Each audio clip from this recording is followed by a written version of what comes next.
Bismillahirrahmanirrahim. Assalamualaikum warahmatullahi wabarakatuh. Jumpa kembali teman-teman. Jika ingin langsung menyaksikan kajian dari Ustadz Hanan, langsung skip saja video pembuka ini ke menit 1.30. Seperti biasa, di sini Mimin akan membacakan komenan-komenan dan support untuk Ustadz Hanan At-Taqi dari sahabat semuanya. Jika teman-teman ingin berpartisipasi, silahkan tuliskan saja di kolom komentar dan insya Allah akan Mimin bacakan. Di sini ada Hadijah Naidi. Subhanallah, Masya Allah. Salam dari Samarinda, Kaltim, Kalimantan Timur. Ustadz, semoga Ustadz Hanan bisa ngajak anak Kaltim ngaji bareng suatu hari nanti. Amin. Amin ya robbal alamin. Berikutnya ini ada dari Nono Abi 80. Masya Allah, sehat terus Ustadz. Meski mukanya pas naik heli tidak bisa dibohongi. Ketakutan di atas ketinggian. Ini respon ya. Ustadz Hanan itu kan dijemput ya. Naik heli gitu teman-teman. Jadi mukanya sedikit tegang. Nah, Nono Abi 80 memberikan reaksinya. Berikutnya ada dari Fitria Malia. Semoga Ustadz bisa ngisi kajian di Batu Licin. Emoticon hati gitu teman-teman. Insyaallah. Amin. Oke teman-teman, langsung saja kita saksikan kajian dari Ustadz kita tercinta, Ustadz Hanan At-Taqi. Tafadhol, selamat menyaksikan. Nih kita coba belajar teman-teman. Belajar untuk menerapkannya terutama kepada orang tua, lalu kepada pasangan. Kepada pasangan ini terutama istri ke suami, baru suami kepada istri. Karena setelah orang tua, suami itu posisinya sakral bagi istri. Sakral banget setelah orang tua ya. Artinya setelah dia menikah, maka posisi ayah ibunya itu digantikan oleh suami. Sampai Nabi bilang kalau seandainya seorang perempuan boleh disuruh bersujud, maka Nabi akan nyuruh dia bersujud kepada suami. Tapi kan nggak boleh sujud kepada makhluk. Nah, kepada pasangan, bahkan kepada anak, terus juga kepada tetangga. Nah ini juga susah nih, hesek nih kalau ke tetangga nih. Ada tetangga yang suka iseng, yang sering usil, gimana cara kita woles? Kadang-kadang kita sekedar nggak dibalas sapaan kita aja udah nggak bisa woles. Punten, orangnya nggak bilang mangga, udah. Atau kita lagi duduk, orang lewat nggak ngepuntenin, itu juga kadang-kadang kita emosional kan? Kita duduk nih, orang lewat, nggak ada punten-puntennya, jalan aja, wah bisa emosi. Kenapa sih kita terlalu mudah disulut emosinya?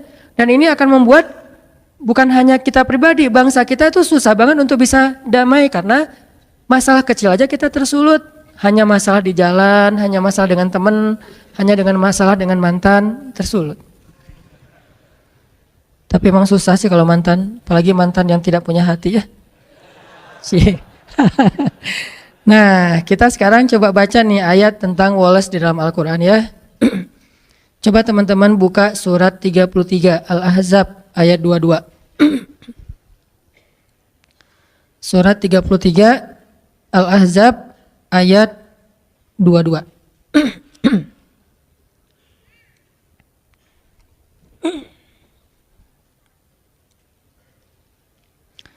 A'udzu billahi minasy syaithanir rajim. Bismillahirrahmanirrahim. Walamma ra'al mu'minuna al-ahzaba qalu hadza ma wa'adana Allahu wa rasuluhu wa sadaqallahu wa rasuluhu wa ma zadahum illa imanan wa taslima. Dan ketika orang-orang beriman melihat pasukan-pasukan Ahzab. Pasukan Ahzab itu pasukan yang berkoalisi banyak gitu ya. Kumpulan kabilah gitu. Mereka berkata, inilah apa yang pernah dijanjikan Allah dan Rasul-Nya. Dan benarlah Allah dan Rasul-Nya. Sehingga tidaklah hal itu menambah bagi mereka kecuali iman dan kepasrahan. Ini kondisi sahabat ketika dalam keadaan tertekan. Kayak gimana kondisinya, ceritanya? Ceritanya sahabat waktu itu lagi mengalami musim kemarau. Musim banyak panen yang gagal. Dagangan gak laku. Sehingga sahabat-sahabat yang kaya juga miskin. Apalagi yang miskin. Untuk makan itu susah banget. Dan di zaman itu memang benar-benar kalau dibilang susah, benar-benar susah. Gimana gambaran susahnya? Sampai Nabi mengikat batu di perutnya. Ada beberapa cara Nabi menahan lapar. Salah satu caranya Nabi akan duduk dalam keadaan bersandar, nggak kuat lagi menegakkan punggung. Cara yang lain melipat tubuhnya kayak orang lagi ruku atau sujud untuk menahan rasa lapar. Cara yang paling berat lagi kalau udah nggak ketahan lagi, diikatlah batu di perut. Seolah-olah batu itu makanan yang masuk ke dalam perut sehingga menahan lapar. Ketika beliau ruku dan sujud, kedengaran suara gesekan batu. Karena kan di dalam jubah tuh pakai batunya di perut, bukan caper-caperan. Gua tuh zuhud loh, lihat nih batunya banyak nih. Nggak gitu sih. Ditaruh di dalam jubah, pakai jubah, sholat. Begitu sujud dan ruku, kedengaran suara gesekan batu.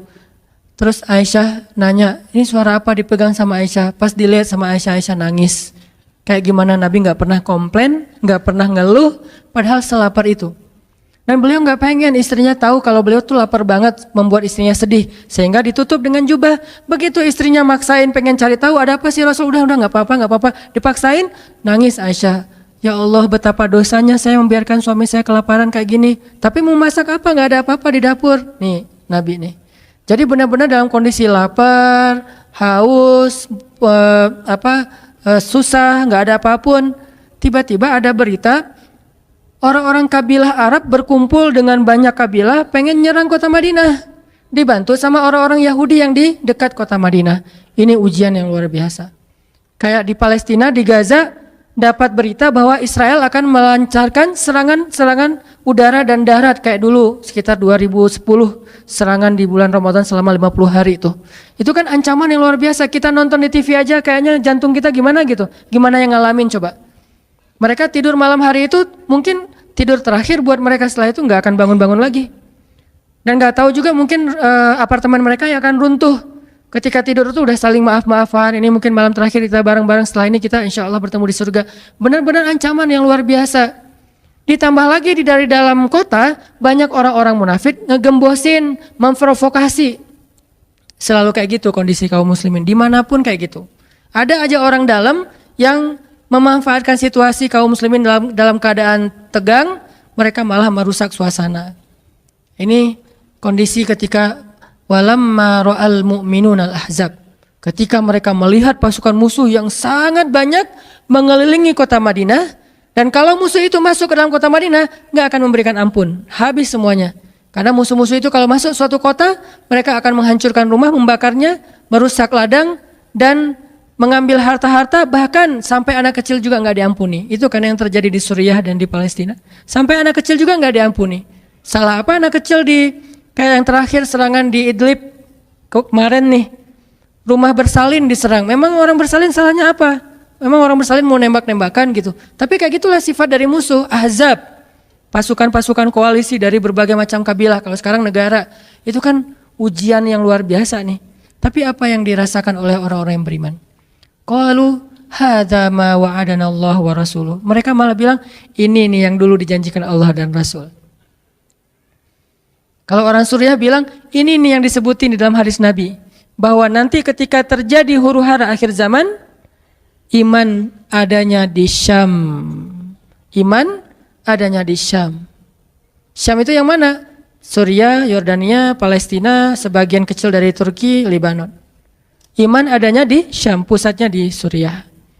Dan terbukti dalam kondisi kayak gitu juga, mereka masih ngafal Quran. Kita kadang-kadang pilek dikit nggak masuk kampus, nggak masuk sekolah ya. Ini dalam kondisi perang masih ngafal Quran. Dan kadang-kadang mereka pergi ke tempat ngafal Quran, masjidnya dihancurkan, nggak pulang lagi tuh.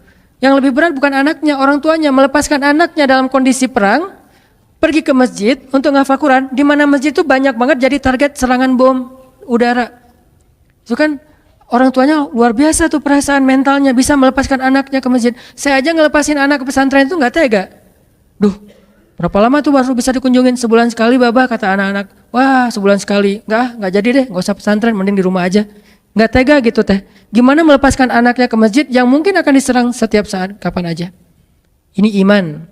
Kok bisa kayak gitu? Apa yang menjadikan mereka woles dalam kondisi lebih berat dari kita? Nah kita masalahnya lebih ringan, harusnya lebih woles dari mereka.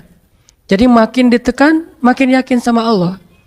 Makin banyak masalah, makin yakin sama Allah, makin berserah kepada Allah. Kok bisa kayak gitu? Ada orang yang ketika makin banyak masalah, makin ragu sama Allah. Ini Allah maunya apa sih? Gitu kan? Ketika makin banyak masalah, makin kayak mempertanyakan takdir dan ketentuan Allah. Kenapa kok saya yang ngalamin ini? Kenapa saya dari dulu nggak selesai-selesai masalahnya? Kenapa justru setelah saya berhijrah malah banyak masalah? Kenapa para sahabat sebaliknya? Makin dikasih ujian, makin wa ma zadahum illa imanan wa taslima. Nggak bertambah kecuali iman dan kepasrahan. Jadi dikasih ujian malah makin yakin sama Allah, bukan makin ragu. Misalnya dia ganti nih modal transaksi dagangnya, bisnisnya. Yang tadi mungkin syubhat atau haram, sekarang dia pakai model transaksi bisnis yang hal-hal aja deh. Yang aman-aman aja.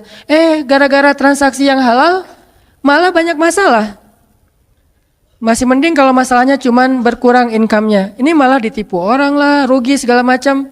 Mulai mempertanyakan, nih bener nggak ya saya ngambil jalan yang syariat segala macam, kok malah makin susah nih kelihatannya. Kenapa kita ketika diuji malah jadi ragu sama Allah?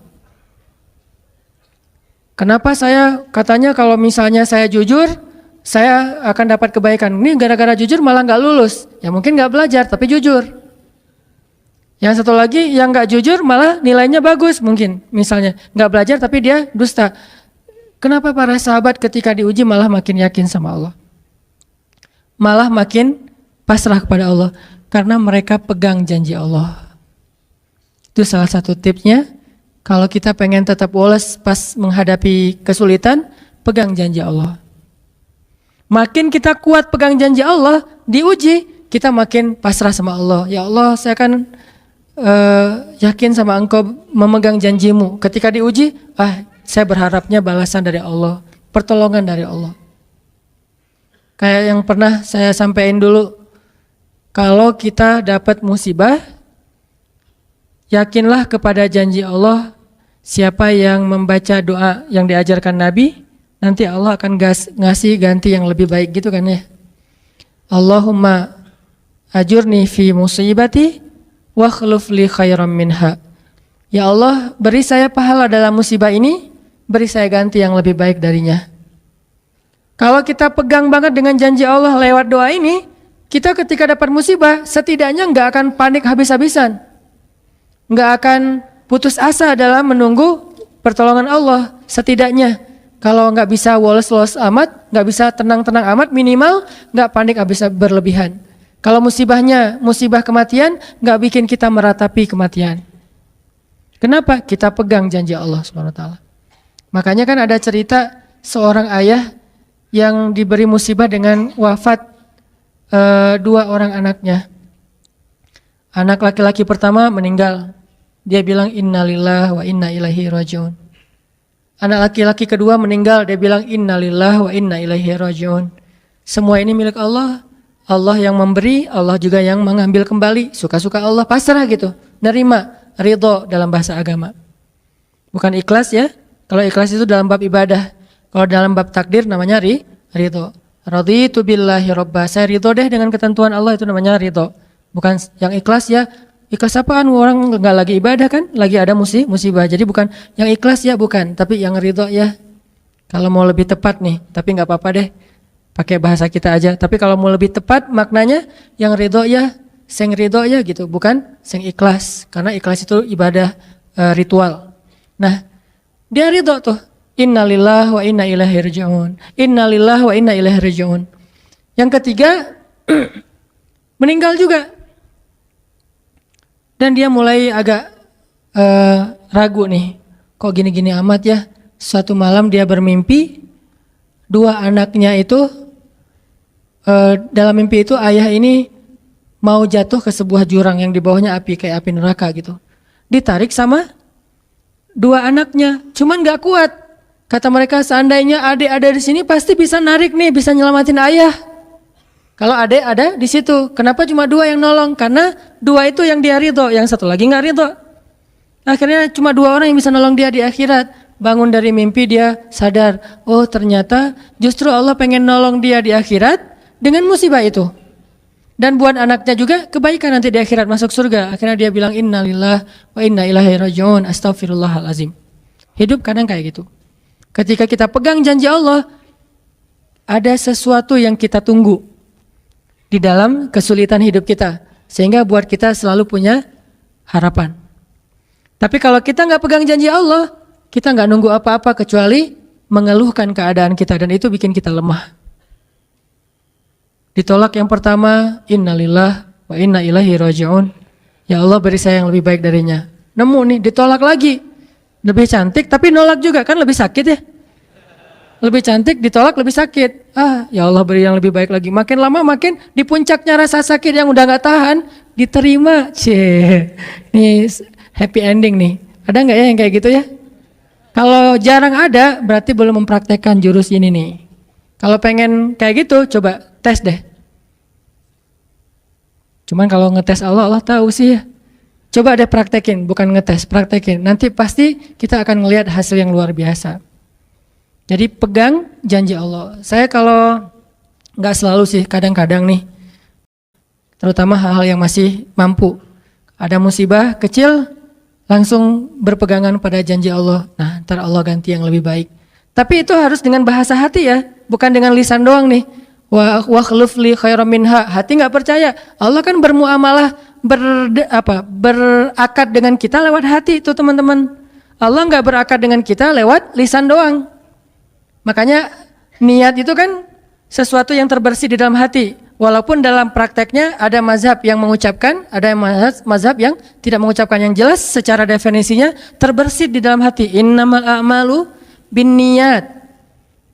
Terus Nabi menunjukkan dalam riwayat yang lain, Nabi menunjukkan ke dadanya atau hatinya.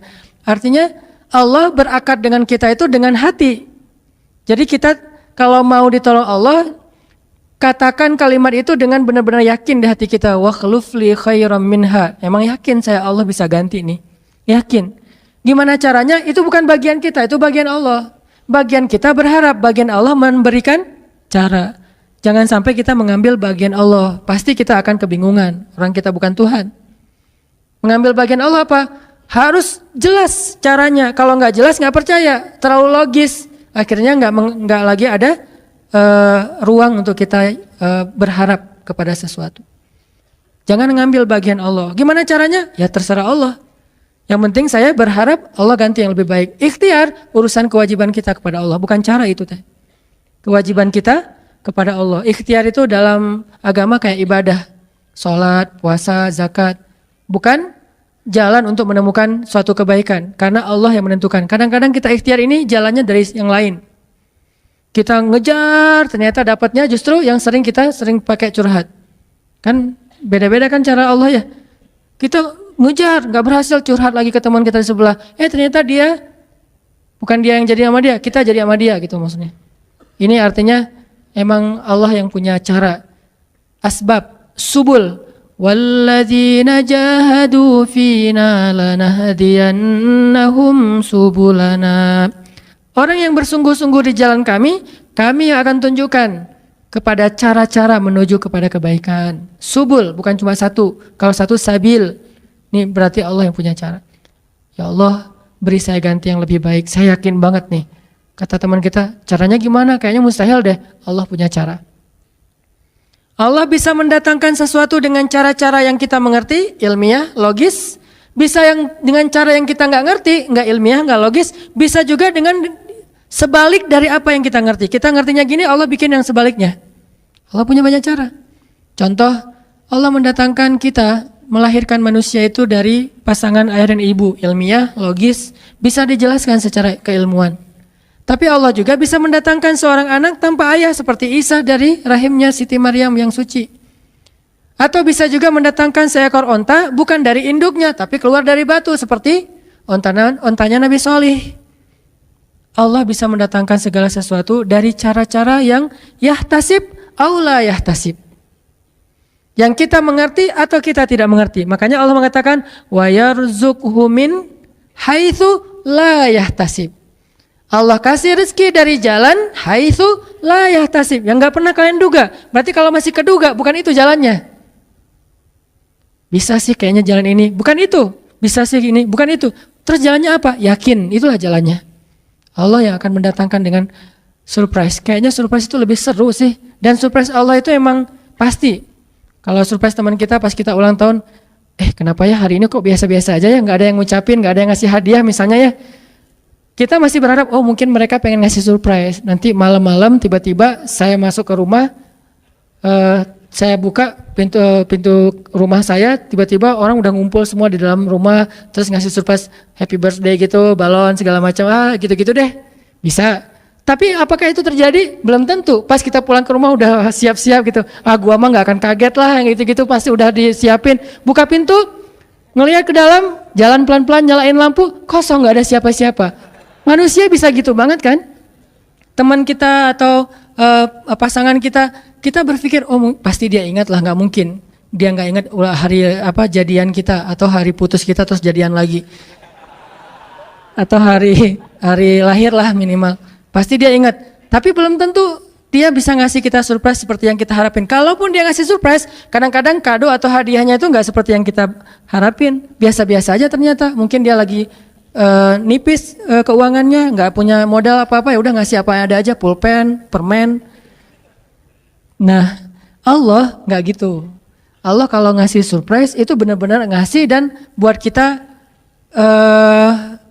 benar-benar ngerasa beruntung kalau kita percaya. Makanya berakatlah dengan Allah lewat hati. Hadza ma wa'adanallahu wa rasuluh wa sadaqallahu wa rasuluh. Benarlah Allah dan Rasul. Hasbi Allah atau apapun ucapan-ucapan belief, termasuk wa khluf li khairam minha, beri saya ganti yang lebih baik darinya. Tapi kita berakad itu dengan hati. Allah tunjukin tuh. Ini yang bisa bikin kita sedikit lebih tenang atau banyak bisa dapat ketenangan kalau kita dalam kondisi yang sulit. Kalau diuji dalam hal-hal yang kayaknya mentok gitu, mau kemana lagi nih, mau gimana lagi nih, mau apa lagi nih, kan gitu kan? Udah nggak tahu lagi mau gimana, mau kemana, mau apa, mau siapa lagi nih? Kayaknya semua yang di list reunian udah ditembak satu-satu, gagal semua gitu kan? Mau siapa lagi nih? Teman kuliah udah, teman SMA udah, sampai teman SD juga udah. Masa nyari teman TK gitu kan ya?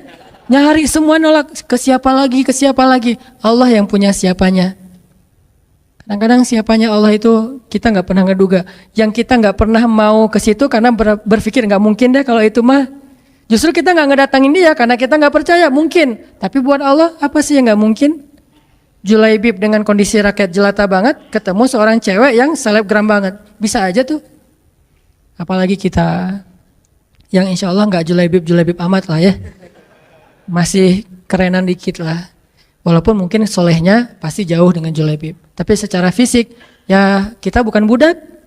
Kita bukan orang yang seperti digambarkan di dalam hadis gimana fisiknya Julaibib sangat pas-pasan. Walaupun tingkat kesolehannya jauh. Pasti sahabat itu tidak tergantikan, tidak tertandingi. Oke. Itu satu kasus di Al-Quran gimana Wallace dengan modal pegang janji Allah. Berakad kepada Allah dengan hati. Ini kata kuncinya. Berakad kepada Allah dengan hati. Dan Allah pasti la yukhliful mi'ad. Nggak akan ingkar janji. Nggak akan. Kalau dengan hati. Masalahnya tingkat hati juga darajat. Lahum darajatun inda rabbihim. Orang yang beriman itu bertingkat-tingkat. Ada yang imannya itu benar-benar luar biasa. Sampai hal yang paling mustahil buat dia tuh nggak ada yang mustahil buat Allah. Ada yang berimannya yang berat-berat mah dia masih agak-agak ragu, yang ringan-ringan dia masih yakin. Berarti aku tergantung prasangka hambaku kepadaku.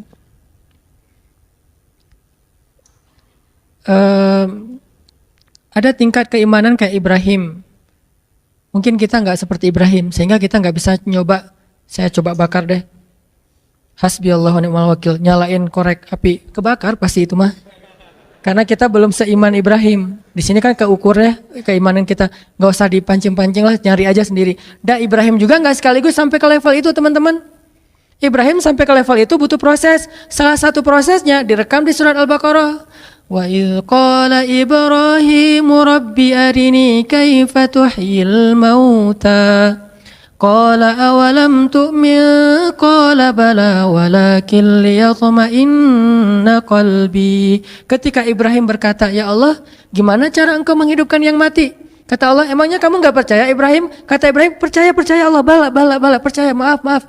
Cuman saya pengen lebih tenang." Berarti apa? Beriman sudah, cuman pengen naik level. Sampai bisa tumakninah, walas, tenang dalam kondisi seberat apapun.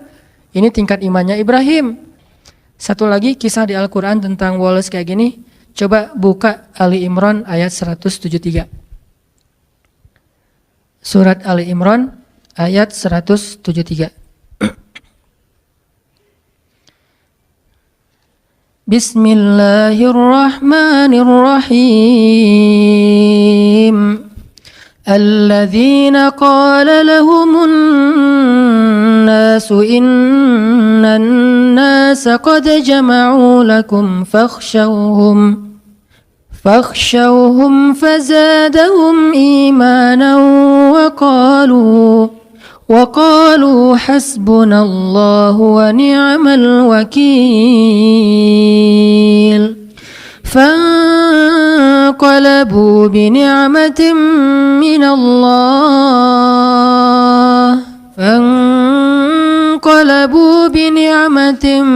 من الله وفضل لم يمسسهم سوء واتبعوا رضوان الله والله ذو فضل عظيم.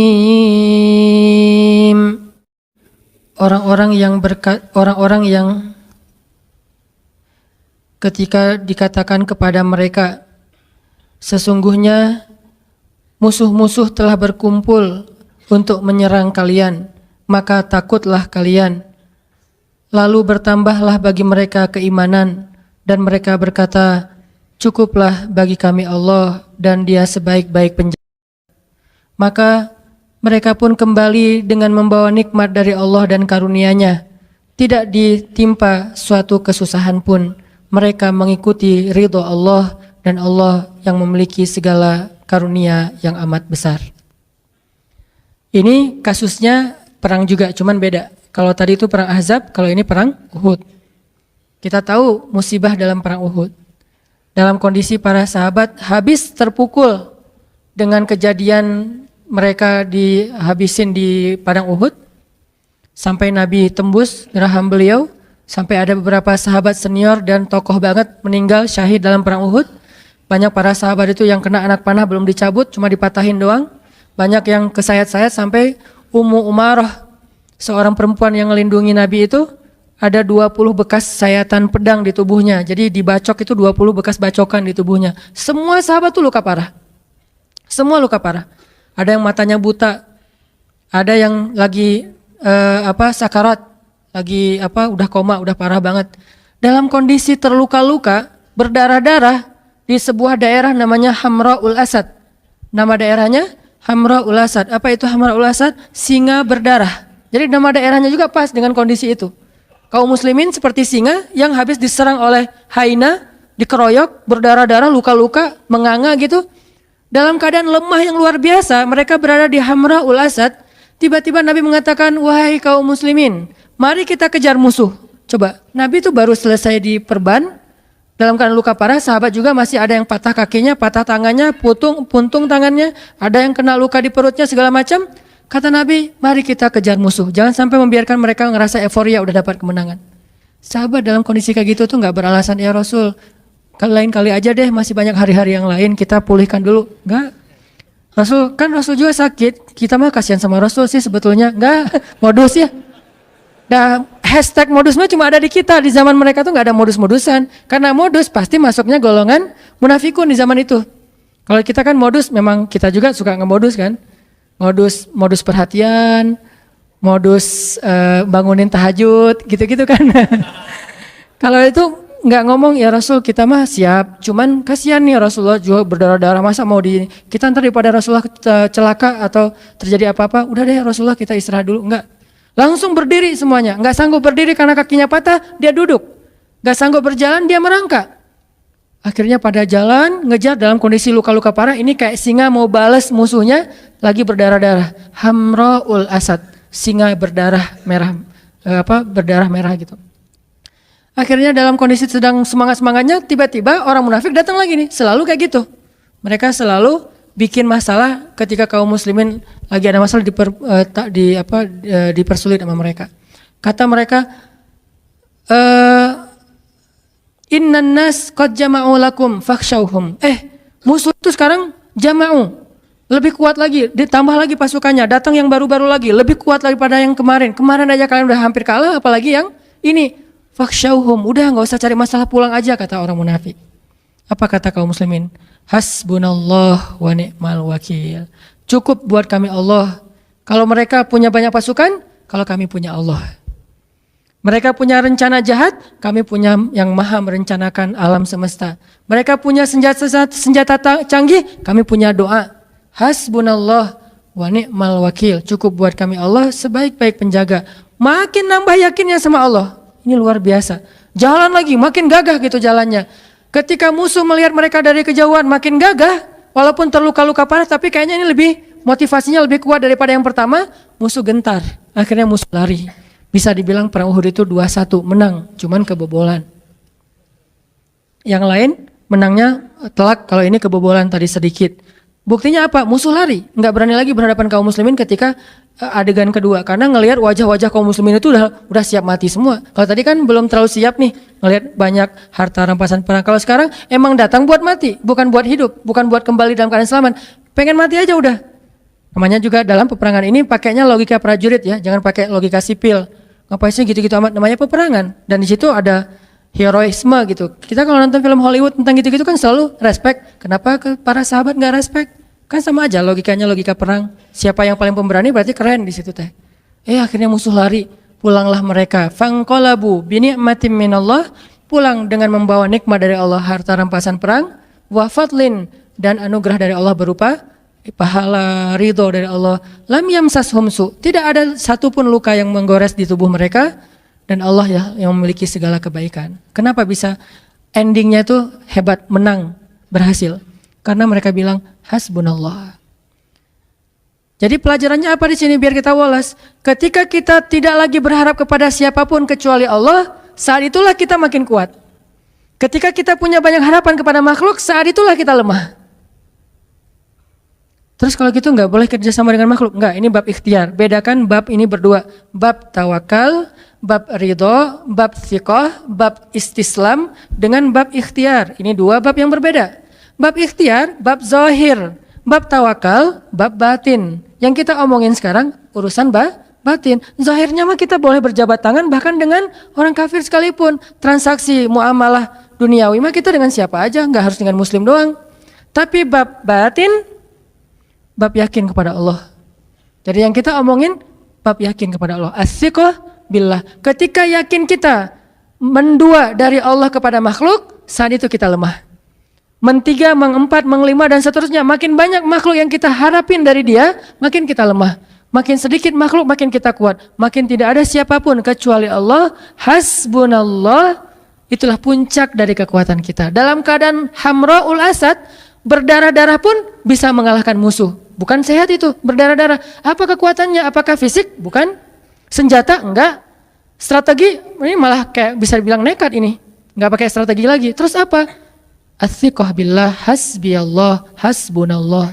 Ternyata kekuatan kita biar kita walas, kuat, tenang menghadapi masalah itu bukan ketika kita berpikir masih ada yang nolongin kita di antara makhluk. Justru ketika kita berpikir udah gak ada yang nolong, saya mah berharapnya ke Allah aja. Saat itulah menjadi kuat. Dua pelajaran itu teman-teman mudah-mudahan jadi bekal iman, nambah iman kita, bukan nambah wawasan. Rasa-rasanya ngaji sama saya tuh gak banyak nambah wawasan sih karena ya gitu-gitu aja sih sebetulnya. Cuman saya berharap ngajinya itu nambah iman.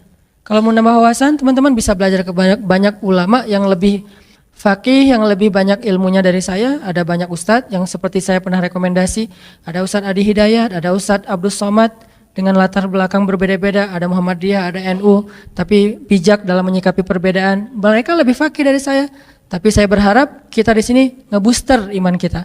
Karena kalau itu udah kuat, yang lain jadi mudah. Mudah-mudahan bisa nambah iman, nambah yakin. Satu, pegang janji Allah. Kedua, jangan berharap kecuali kepada Allah. Walaupun secara zahir berikhtiar kepada manusia, tapi batin nggak boleh terlibat kepada makhluk, hanya kepada Allah Subhanahu Wa Taala. As-siqah billah. Mudah-mudahan ini menjadi kebaikan buat kita semuanya. Nambah iman, wa ma zadahum illa imanan wa yaziduhum khusyu'a. Bertambah iman, bertambah tunduk. Alhamdulillahirabbil alamin. Adem ya teman-teman. Telah kita bersama-sama perdengarkan kajian dari Ustadz Hanan Attaqi. Walaupun diulang berkali-kali, insya Allah akan tetap memberikan charger iman buat kita semuanya. Seperti biasa, sebelum kita menutup kegiatan pada kali ini, marilah kita baca doa kafaratul majelis. Dari Abu Hurairah radhiyallahu anhu berkata, Rasulullah shallallahu alaihi wasallam bersabda, barang siapa yang berada pada suatu majelis, kemudian pada majelis tersebut terdapat banyak perkataan yang tidak berguna, lalu sebelum beranjak meninggalkan majelis mengatakan hal yang ini, yaitu kafaratul majelis, kecuali telah diampuni baginya apa yang ada pada majelis tersebut. Hadis ini diriwayatkan oleh Tirmizi. Bismillahirrahmanirrahim. Ayo teman-teman kita baca bersama-sama. Subhanakallahumma wa bihamdika asyhadu alla ilaha illa anta astaghfiruka wa atubu ilaik. Maha suci Engkau ya Allah, dan dengan memujimu aku bersaksi bahwa tiada Tuhan selain Engkau. Aku mohon ampunanmu dan aku bertaubat kepadamu. Terima kasih. Wabillahi taufiq wal hidayah. Assalamualaikum warahmatullahi wabarakatuh.